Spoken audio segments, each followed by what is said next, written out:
Okay, welcome. Good morning, good afternoon, everyone. It's a nice day here where I am in India, and hope it is same for you as well. I'm Pranav Sinha here from ERM. Thank you for joining us for this webinar where we'll be talking about obligations under the proposed India CMSR regulations, as they are called, or India REACH, colloquially among environmental professionals. So let's move on. We'll also talk about how data sharing strategies can help, prepare companies for better compliance. We're very happy to see a good number of participants. There are 21 participants from different organizations, and we're hoping there'll be more. So today I'll be moderating the session, whereas my colleagues Priyanka Arora and Stefano shall be presenting the different portions. Priyanka is our in-house specialist from REACH, and she'll be speaking about the various aspects of India REACH, whereas Stefano is our service leader based in Switzerland. He'll be talking about a service called ChemDataSharing, which is specially created by ERM to facilitate compliance amongst our largest clients worldwide. And this has been running already with significant success in different jurisdictions. Let's move on, please. Yeah. So here's a little bit of a blurb about ERM that's quite mandatory, as you know. Most of you would already know about ERM. We are one of the world's largest and oldest pure play sustainability consulting firms. Last year, we celebrated 50 years of existence and successful operations. Starting out in England in 1971, we now have offices in more than 40 countries and territories and employ more than 5,500 people worldwide, each of whom is a specialist in one or the other area of sustainability, safety, risk, product stewardship. Right here in the field of product stewardship, we have more than 200 people who are specialists and are located across the world in more than 25 countries. Recently, we also acquired Reach Centrum a few years ago, a firm that is well known and well established as a leader in the product sustainability space.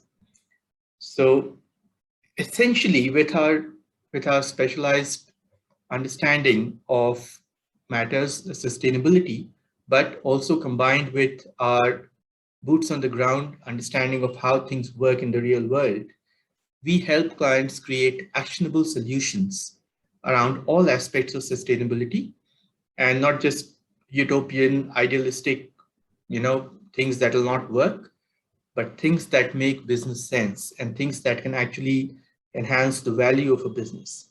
Let's move on, please.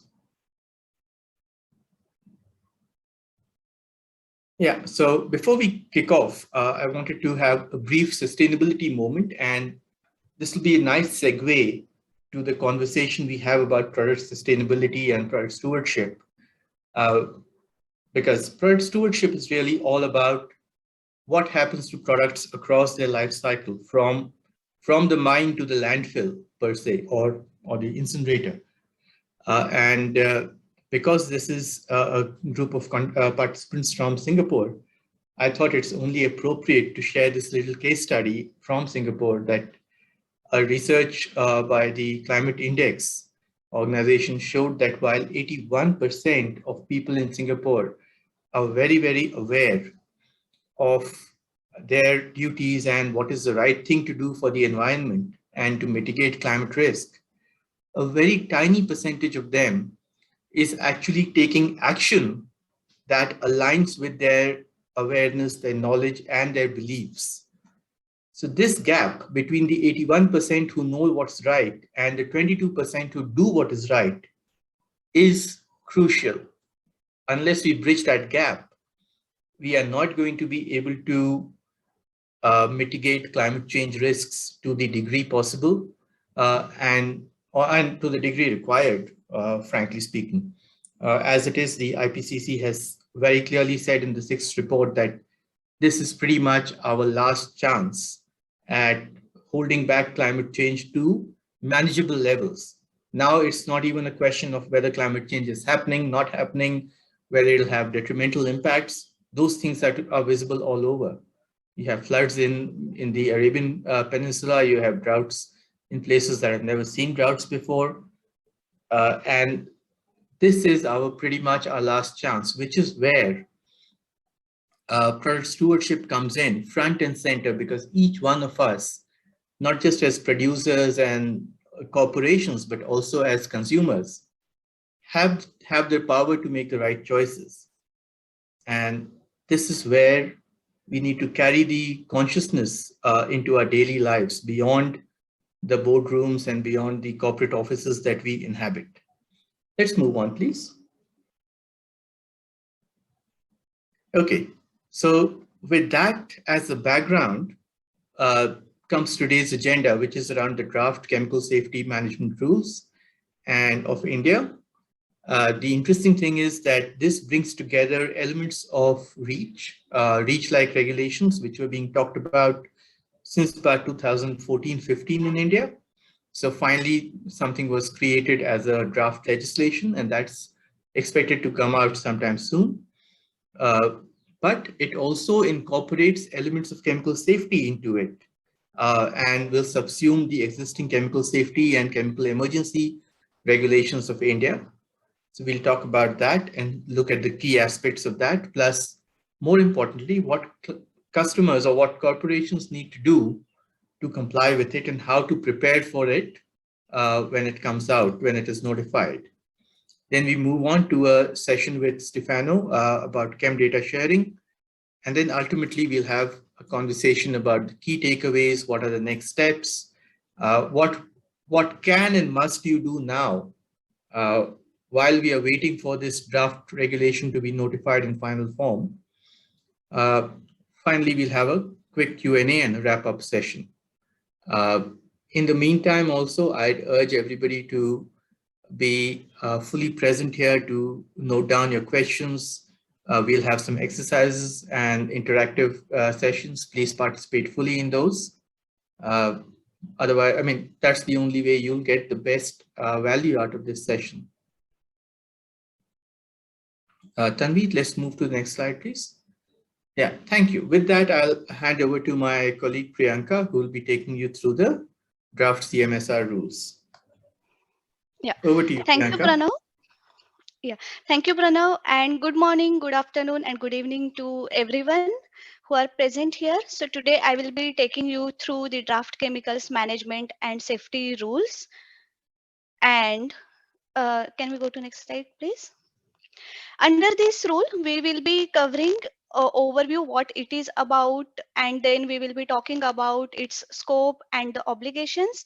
Then we will look into the governing authority, its structure, how they are going to implement it, and how it is going to be running smoothly with this authority.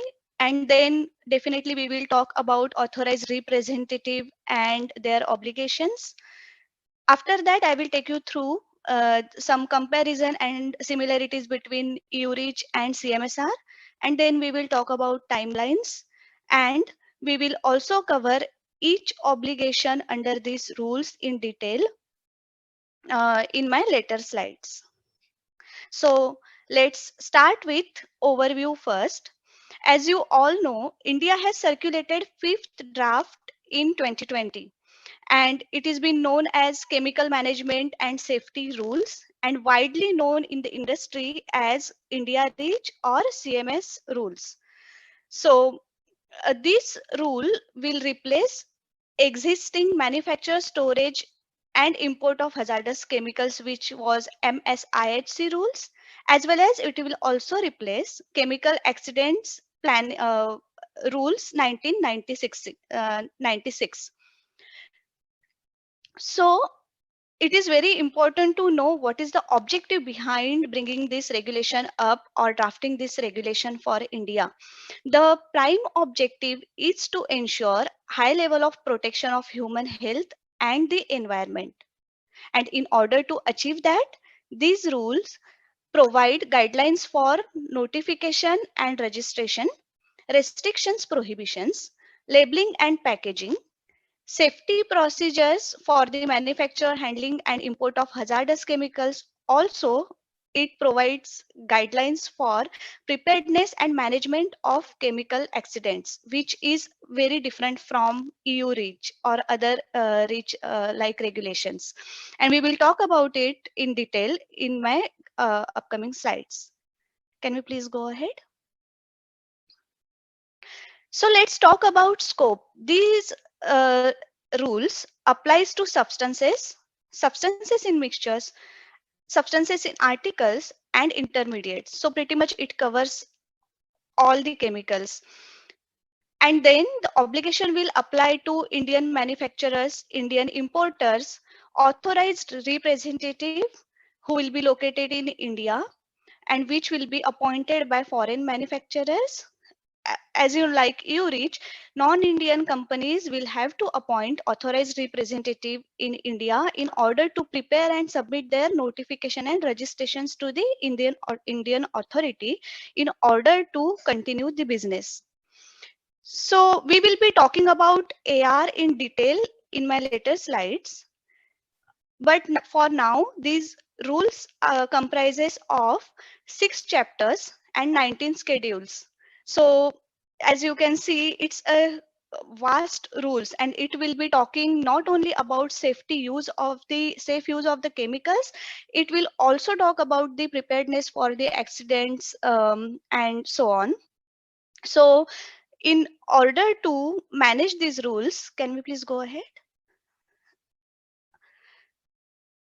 It is very important that we have proper structure and right number of people to look after its implementation and smooth running. So Indian government came up with National Chemical Authority. They have set up this body to look after these implementation and the smooth running. This body will consist of 3 committees like steering committee, scientific and risk assessment committees, as well as it will have 8 regulatory divisions, and each division will look after special task. For example, here you can see techno-legal unit. So techno-legal unit basically will look after all the confidentiality issues falling under this regulation. Similarly, toxicology unit will of course look after all the toxicological data, assessments and everything. So from here you can see there is a good structure to handle this regulation, and it has been estimated that government will be appointing 2,200 uh, experts to handle this regulation when it gets implemented, and this number may vary depending on the final draft or final regulation we get. So this is going to be the structure for now, and we can go ahead.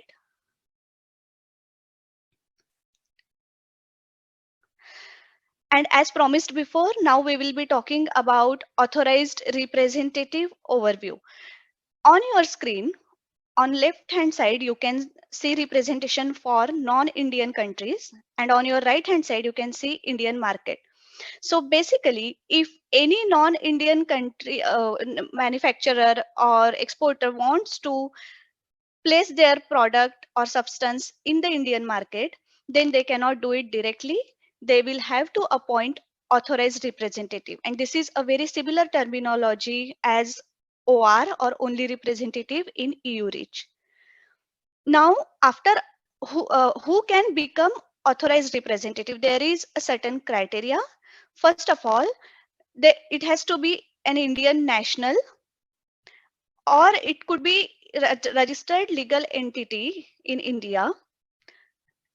And there is one special criteria attached to it as per this draft, that the AR should have financial capacity to perform the obligations.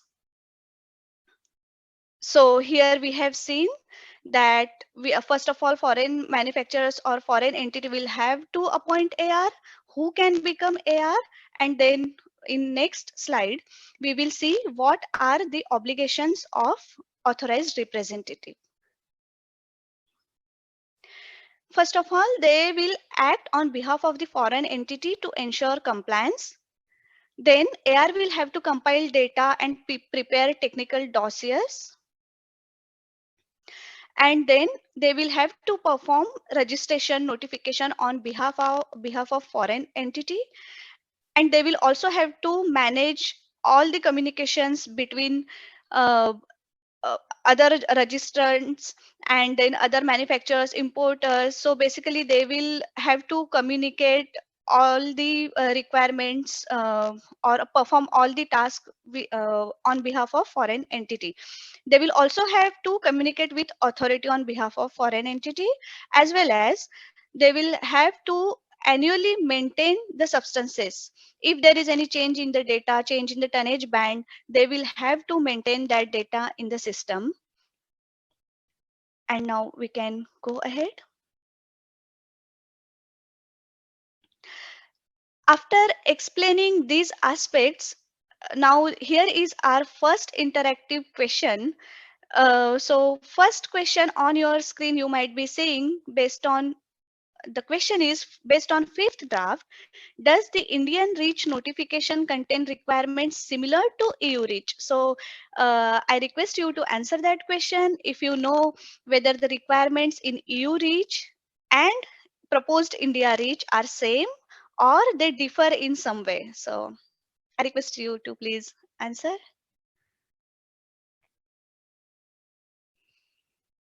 We also have second question, if you can see on your screen. How does India REACH differ from EU REACH? So the first option is annual reporting is required, registration deadline not dependent on tonnage range, India REACH follow GHS version 8, or it's all of above.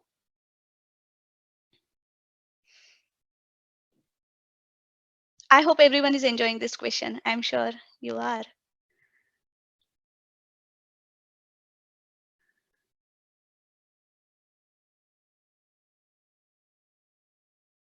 That's great.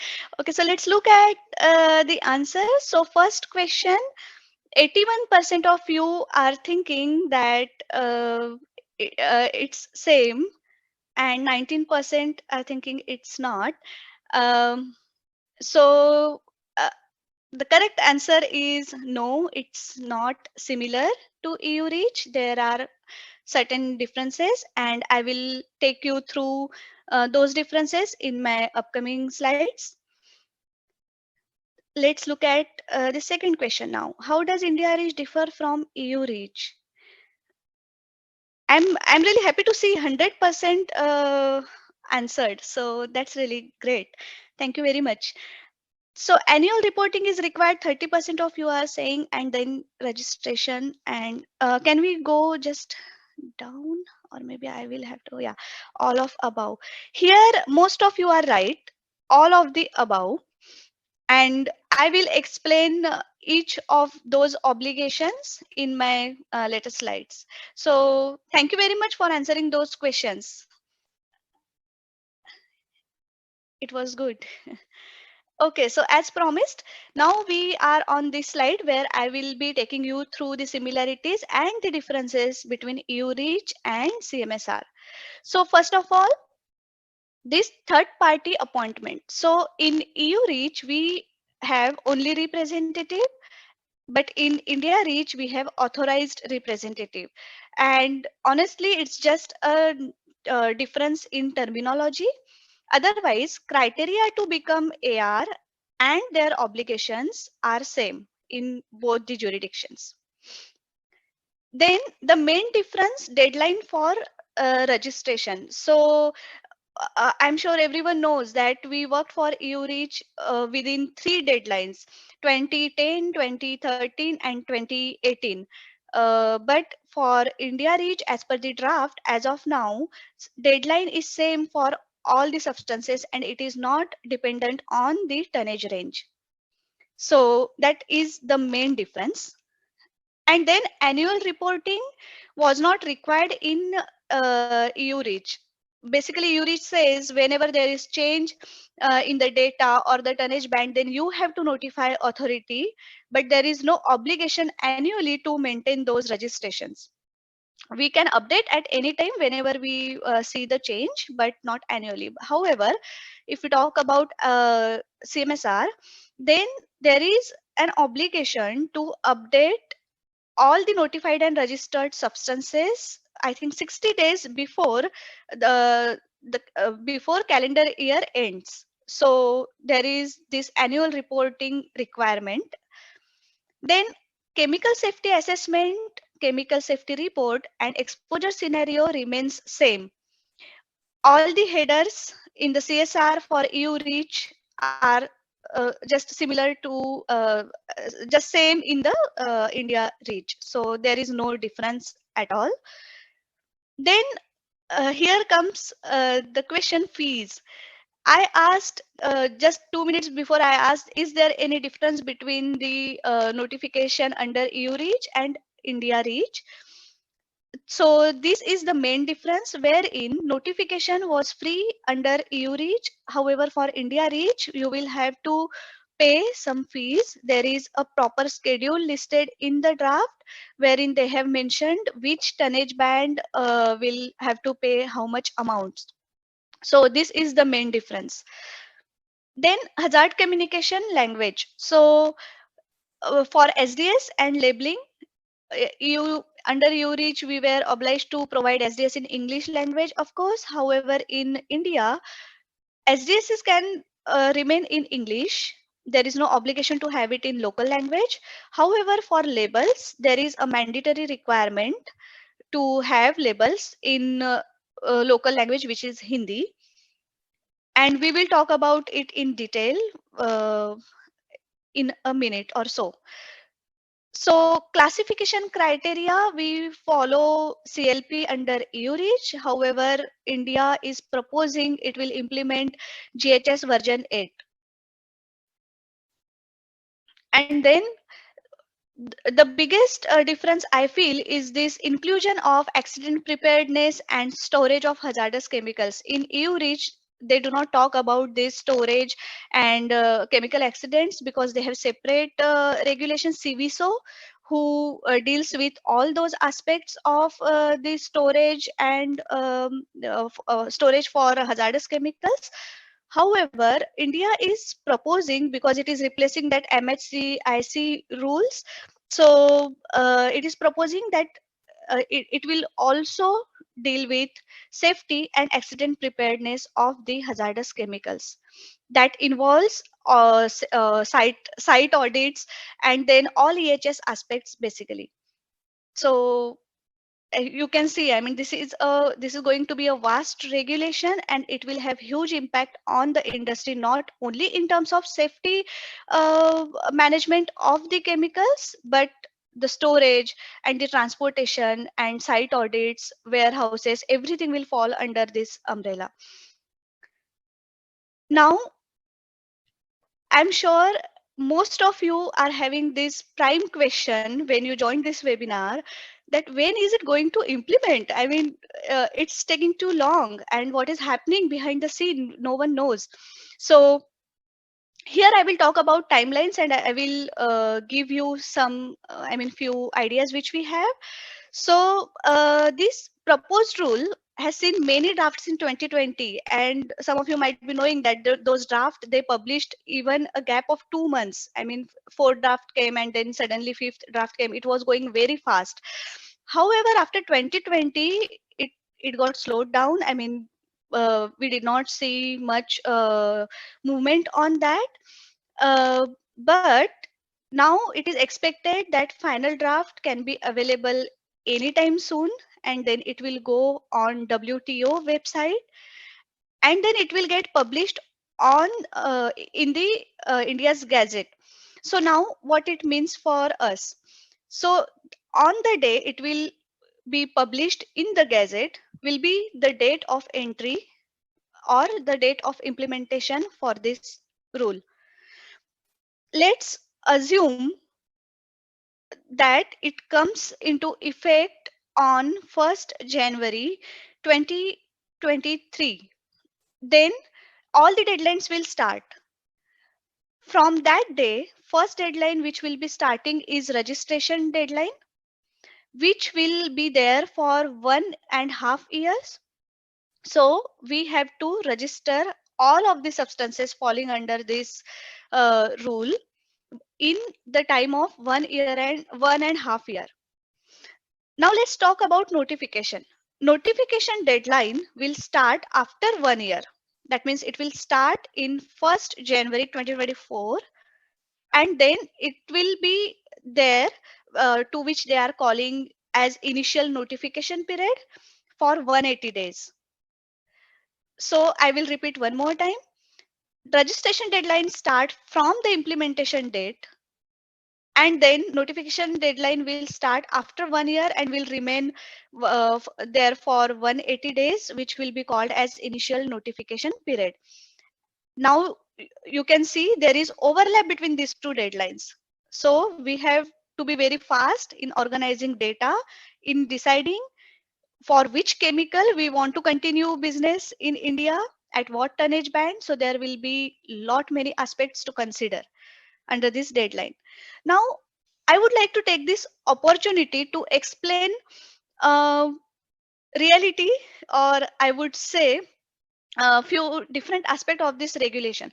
So, see, they have published several drafts, and all the industry people have gone through it, all the regulators have gone through it, as well as all the foreign bodies like SAFIC for Europe and other countries chemical bodies have gone through it, and everybody has provided their feedback. And there are certain things for which this regulation is getting pushback, and the one of them is the deadline, because it will be very cumbersome for industry to fulfill obligation within this 1.5 years time period, because there are different aspects. As of now, we don't even know what platform they will be using. Will there be Euclid like platform or something else? We don't know. So there will be lot many aspects to consider. So there is pushback on the deadline aspect. There is one more clarity everyone is asking around polymer registration, because there is nothing written in the draft as of now. So authority must be considering that. And uh, so these are few points for under consideration, and we are expecting that we will get more clarity in the final rule. In draft, it has been written that IT tools are will be provided, but their training, how much time industry will get to train their staff on those platforms, is something everyone is interested to know in. So then we can go to the next slide with this thought. Now from this slide onwards, I will be explaining each of the obligation in detail. To start with, we have notification here. So notification will be applicable to all the substances in mixtures and intermediates that are manufactured, imported, placed or intended to be placed in the Indian territory in quantities greater than or equal to 1 ton per annum. In simple language, we have to notify all the substances if we are putting that chemical or substance in the Indian territory with, at equal to or greater than 1 ton per annum. So everything has to be notified. Then what we have to do in order to fulfill this obligation? So we have to first notify all the existing substances within initial notification period, which I just explained, which is for 180 days. And then for new substances, we have to notify 60 days prior to placing in the market. And this is one more point where authority has got many comments from the industry, that it is quite uh, difficult to know 60 days before the status of the product. And then we have to submit notification data as per the schedule 5. There are different schedules, and then, as I said before, there is fee applicable to the notification. Now we will go to the next obligation, which is the most important obligation, I would say, which is registration. Now, registration obligation will be applicable to the substances. There are two criteria. First, it should be listed in the schedule 2. There is schedule 2 list of chemicals. There are as of now 750 chemicals in that schedule. And then if we are, second criteria is if it, of course, if it is greater than or equal to 1 ton per annum. Registration deadline starts right away from the implementation date, and we have to register all the substances in 1.5 years time. And then, of course, I told before that this deadline overlap with initial notification period. Then joint submission for same substance is possible. As of now, there is no clarity how it will happen. Will there be any SIF to be formed? How data sharing will happen between between the registrants? Everything is unanswered as of now, but definitely in final rule we will get to know about it, and then we will provide more information as and when it is available. And then there is a schedule 7 which talks about the technical dossier. This technical dossier, let me tell you, it's a good news that it is exactly same as the Euclid dossier for EU reach. So that's a relief. So if we have registered that product under EU reach, it will be an easier task, I would say. So we can go to the next obligation, which is authorization and import notification. So authorization is applicable to these substances which are listed in schedule 6. And let me tell you, there is only one substance as of now listed under that schedule, which is phosgene. But more substance are awaited. I mean, we are expecting that authority will add more substances into that. And then import notification is applicable to the substances listed in schedule 2 and the hazardous chemicals. As I said, in chapter 4 they are talking about chemical preparedness, accident preparedness and all. So what we have to do, if we want to use that restricted substance for certain use, then we have to apply for authorization. There will be an authorization fee, and once we get the authorization approved, then we can use that restricted substance for a certain use, the way it is happening in EU reach. And for import notification, we will have to inform authority 15 days prior to import, that what this substance is and the basic details of it. We can go to next obligation now. Safety data sheets and labeling. I would like to draw your attention here, because this is going to be the biggest obligation, and it will have impact on your operations in India. And why is it so? Because uh, as of now, everyone is preparing 16 section SDS. But for India reach, they will have to prepare 17 section SDS, because they have added one more section to it, wherein they will everyone will have to mention legal status of the substance. So one section will get added. So we have to adapt our SDS creating systems in order to get this compliant SDS. And for labels also, there will be some modification needed, because uh, we uh, we will have to create labels in Hindi as well. So it will have impact on your operations and staffings and everything actually. So we can go to next obligation. Chemical safety assessment and report. This aspect basically is very similar to EU reach. So we do not expect much difference here, because the section headers, all the sections, the data requirements, definitions, everything is same as EU reach here. This will be applicable for the chemicals which are listed in schedule 2.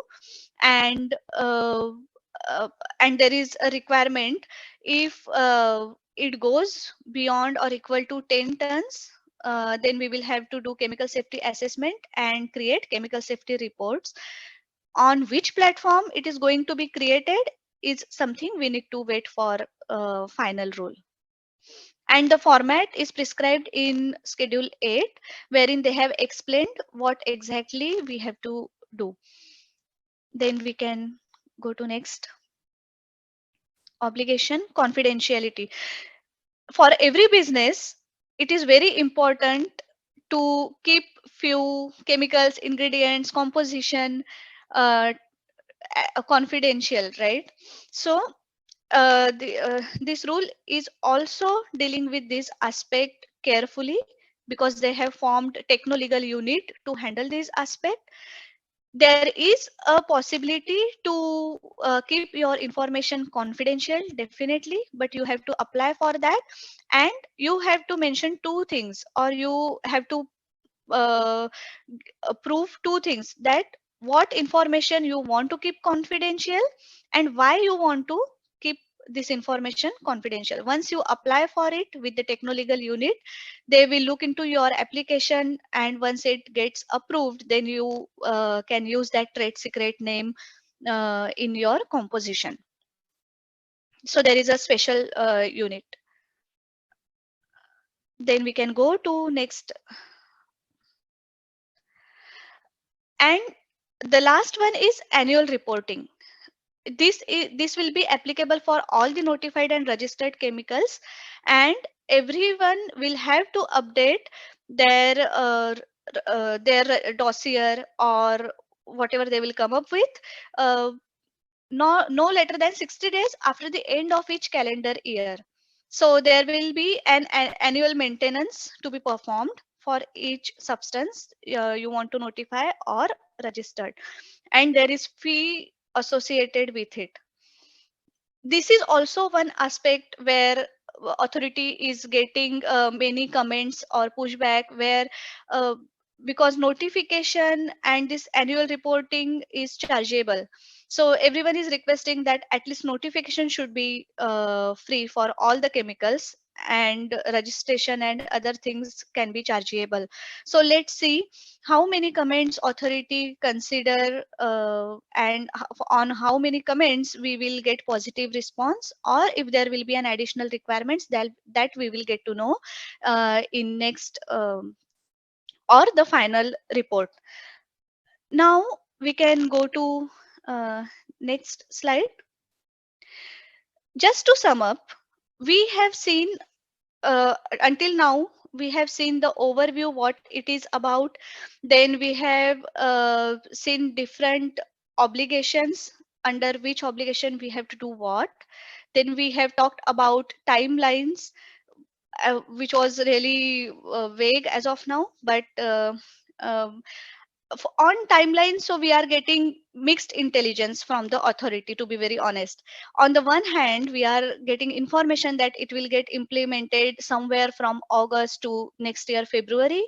However, on the other hand, we are getting information that it is getting delayed, and there is no certainty in the near future, maybe for few months, about its implementation.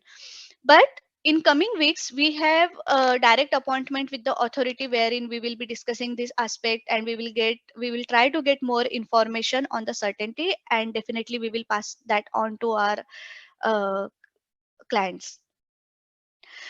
Now we will see what exactly we have to do in order to get prepared for this rule.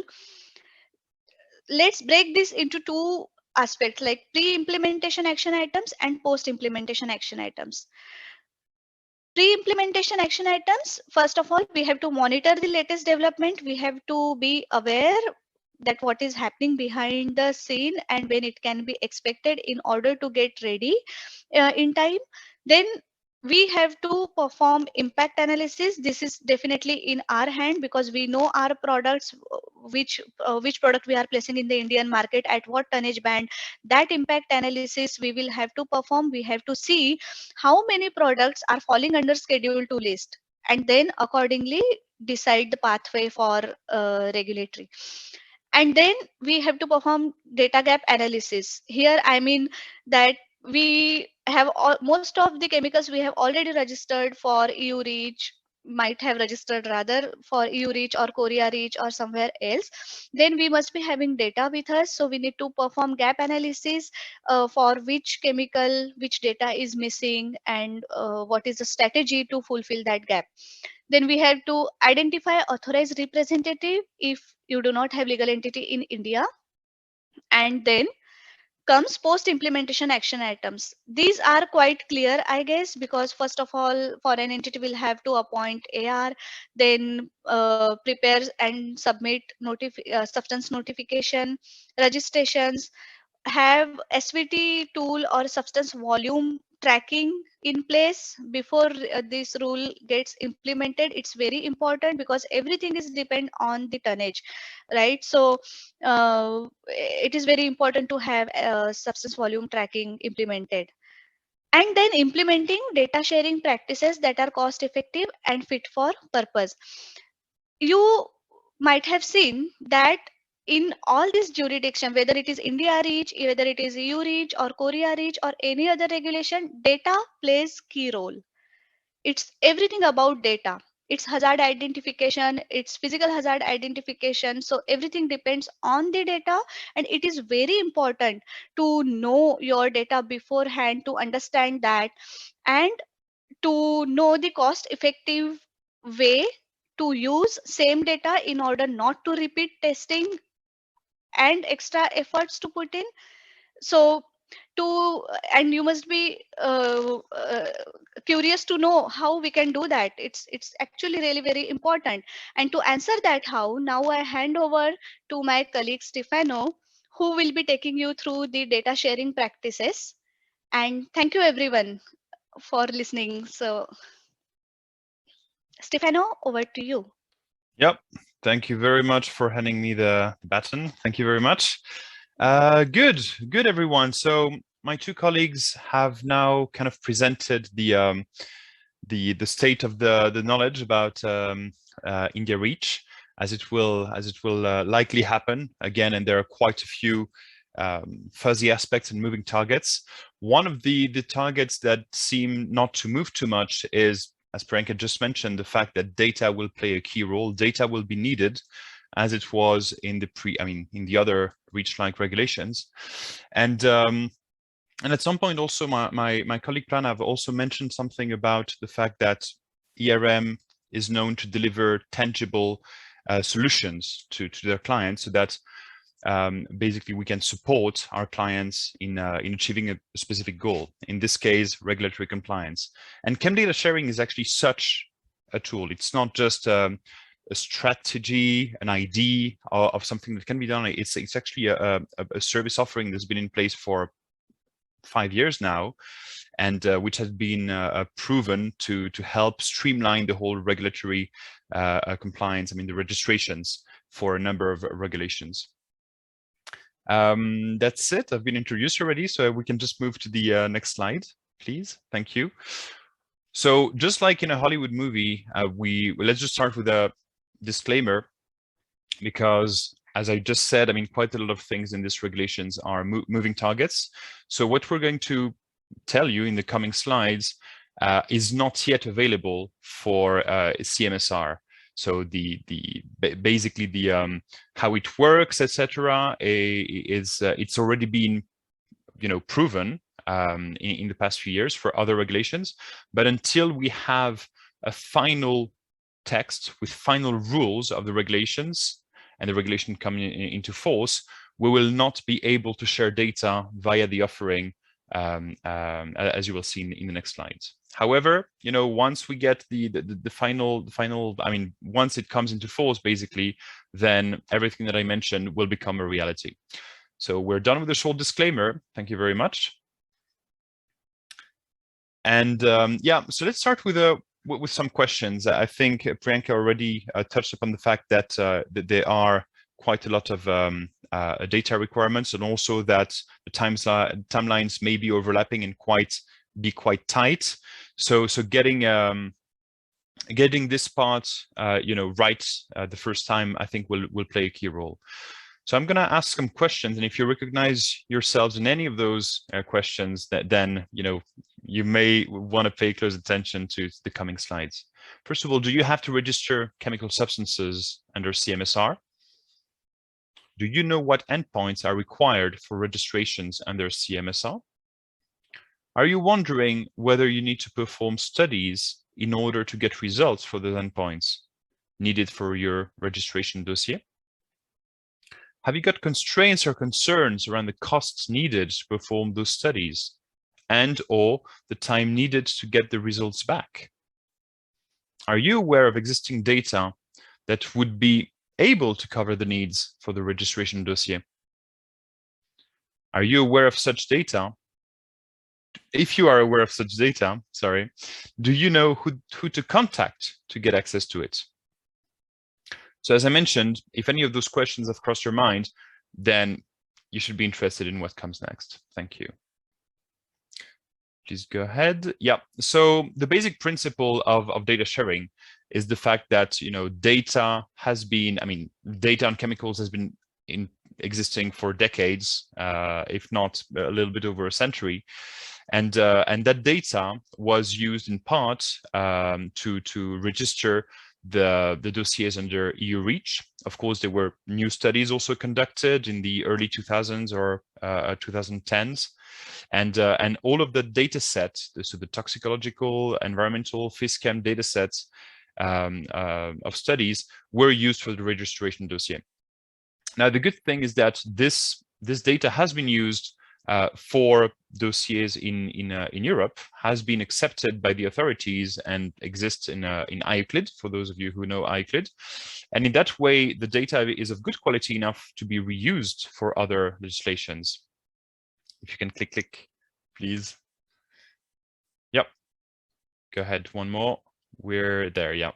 So far we have been sharing data successfully with a couple of regulations, like in South Korea or in Turkey. And the good stuff is that it's all about reusing studies endpoints rather than performing studies all over again. And in the next slide, we'll see the potential benefits of doing this. And one more click, and you can see what will likely happen when the final text of the regulation is accepted, is the fact that we should be able to also share data in the same way under India CMSR. I think you can move ahead. Yeah. So essentially, the platform is actually an e-commerce platform. It's been operating since 2017, as I mentioned, a bit over 5 years. It allows companies to buy chemical studies data required for registrations. And so we've got people, of course, buying data from the platform. And on the other hand, we've got companies entrusting us with sharing the own data. Right now, we've got a little bit over 70 different data owners. The data owners are either consortia, as I mentioned, which handle one or more substances, and they can also be single entity companies that through the ages have accumulated a lot of studies on their data, and they want to monetize that data.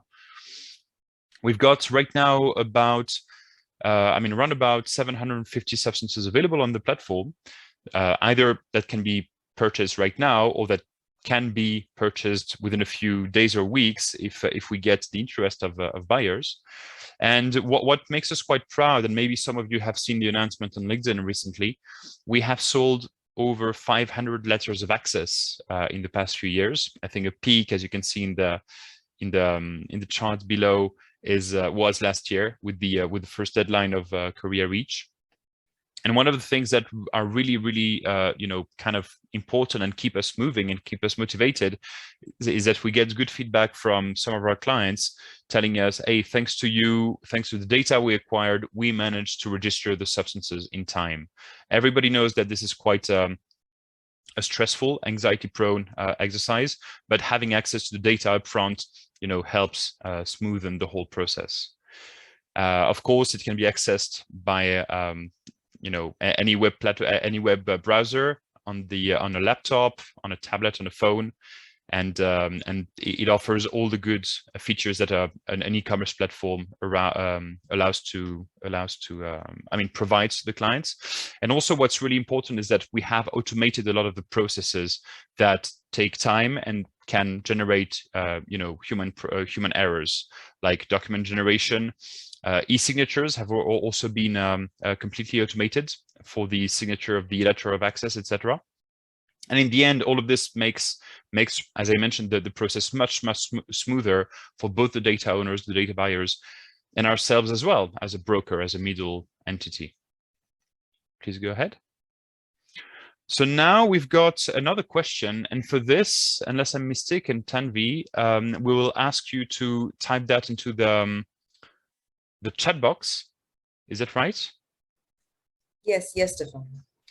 Good. So all of you, let's take one minute to type in the chat box. The question is, what are, in your view, the benefits of data sharing? So we have some answers, but we'd like to know what you are thinking before we give you the answers. I'm checking the chat. Yeah, perfect. That's good. So we got to avoid reinventing the wheel, absolutely. Cost savings, that's absolutely correct. Okay, can we get some more? Unless people are typing long texts, and we're gonna get them in a few seconds. Standardization of the approach, that's absolutely correct. So everything's spot on right now. Okay, let's take in one or two more and then we'll move on. Okay, there's more efficient data sharing between owners and buyers, correct. There's one thing that I'm looking for. Okay, good, perfect. I'm getting exactly what I wanted. So improve the quality of data, of course, lesser testing, and of course, avoid repeat animal testing. That's the keyword I wanted to see. And yeah, it's come out, but absolutely, all of the above are definitely correct. Tanvi, you can move on. I mean, if you have other ideas, you can keep typing in, but basically this was a good segue into this slide, because of course what we've seen in past years is that we get the data buyers, it's cheaper to get access to the data, and by several factors, and basically it's lower cost, and of course the cost of the data you're going to acquire. There are no surprises from the labs based on whatever happened during the experiments. You avoid killing extra animals when others have been killed for the cause years ago or decades ago. And this is really, really important, very important also for some companies who want to highlight this in their CSR reports, for instance. We've got, I think we also got this about quality. So it allows for a similar assessment of the data globally. So basically, a substance has the same properties wherever it is in the globe, and having a similar assessment of data ensures that, of course, the classifications are the same, and that doesn't endanger business continuity. On another aspect, we've also got the fact that it frees up capacities and resources for necessary tests. So when available data is used, it really allows companies to focus their efforts, their personnel or their financial resources to perform one or two extra studies that don't exist yet and that are needed for their regulation. It happens in some countries. And then finally, of course, you get faster access to results. You don't have to wait for 60 days or a year and a half for a long study to occur before you get the results. And of course, the results are not unexpected. You can see them already on the ECHA dissemination pages, for instance. You know the outcome. All you want to get is access to the right to use the data. Yep, please move on.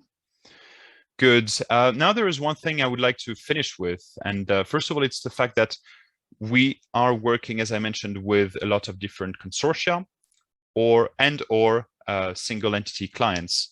What we're also working with, so this is on the data owner side, people who share data via our platform. Now we also work as buyers with any company, as long as they're not under trade sanctions.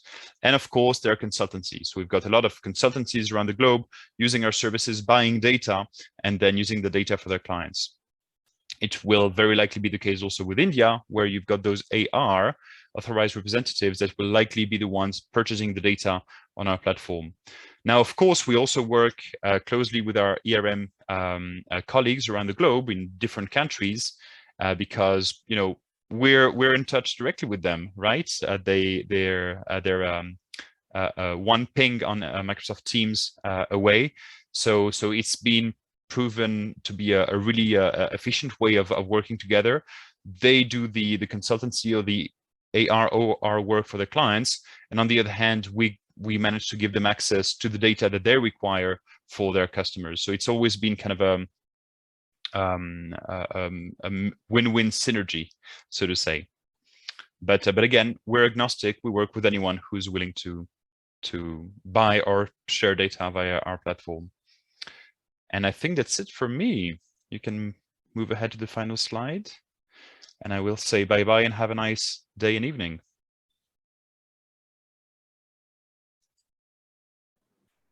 Okay, thank you, Stefano. And I'll take over from here for the key takeaways. Let's move forward, please. So as my colleagues Priyanka and Stefano have discussed, there's much to be done as corporations prepare for the implementation of this new regulation. And you see, it's not very straightforward. There's a lot of thought to be put in. There's a lot of data to be gathered. Many pieces to this puzzle, really.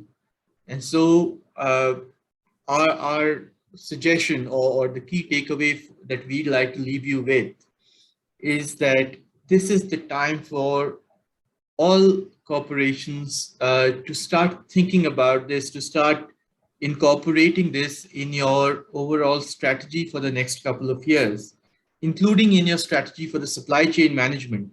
It's not just at your gates or within your gates, it's also where you're sourcing material from. And are they compliant, or can they then comply and provide you the information required? Also, please do an impact analysis, which is just understanding which chemical or which substance that you use falls under which category of the regulation and what does it mean for you in terms of labeling, safety reports, notification, registration. Just get a sense of what it means for you, what additional investment will be required, and over what time scales. In fact, ERM is presently supporting a couple of our clients in creating action plans for this, because obviously you can't do everything together, but you can space it out. As you see, the regulation also gives some different timelines for different kinds of actions, even if some of them overlap. So similarly, your action plans must have clarity over the timelines and who does what, who is the data owner, which data is sitting where in your organization, or which data can be acquired from other parties. Do you want to pair up with other entities to create consortia? All of that. So think about those things. Review whether your present labeling and SDS systems and product classification is aligned to the GHS revision 8, or whether some changes need to be made. Review whether you have the right people in your organization, or whether you need to augment the capacity of your product stewardship team. And most importantly, I'd say this is the time to start identifying potential partners, whether consultants or entities that can be your AIRs or ARs under this regulation. So do not lose this time, please. While there is still some ambiguity about when this regulation may come into force, the fact is that whenever it kicks into force, there'll be a mad scramble for multiple actions to be completed in a relatively short time period. 180 days, meaning 6 months, is not a lot of time in an organization. Given the pace at which organizations tend to move, 180 days can go by before you realize it. And then it may create issues relating to market access. So please start preparing now. Please pick your partners and consultants carefully. and give this some thought. And if at all, at any point you need ERM, we are always around to support. Okay, next slide, please. With that, really, I think we are done. I mean, I don't have any other messages. And now over to all of you. If you have any questions, you can direct those questions to us, and we'd be happy to answer. We are 1 minute over time right now. Our apologies, but those of you who can, please hang on and ask your questions. On the slide here, you have the emails of various ERM partners who lead the product stewardship business in ERM. You can reach out to any of them. You see they are located across the world, from North America to Taiwan. And we're just there for you.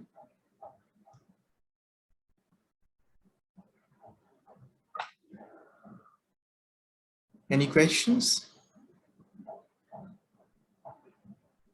Okay, no questions right now, but some of you have been asking a lot of questions via the chat function. Sally, I say, let's get in touch separately. I've been seeing your questions. I'd be happy to have a more detailed discussion with you separately. You could reach out to us, or we'll reach out to you. We have your email ID. We'll reach out to you. And there was also a question from Hill right now about whether we will do a separate session, a deep dive session, and the answer is yes, absolutely. At a later date. Yeah, please go ahead.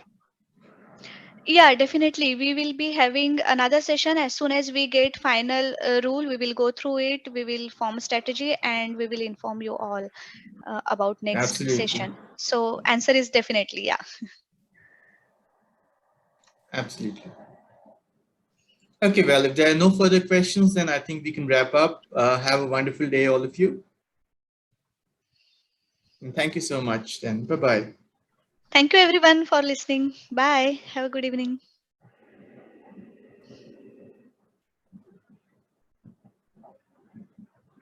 Okay.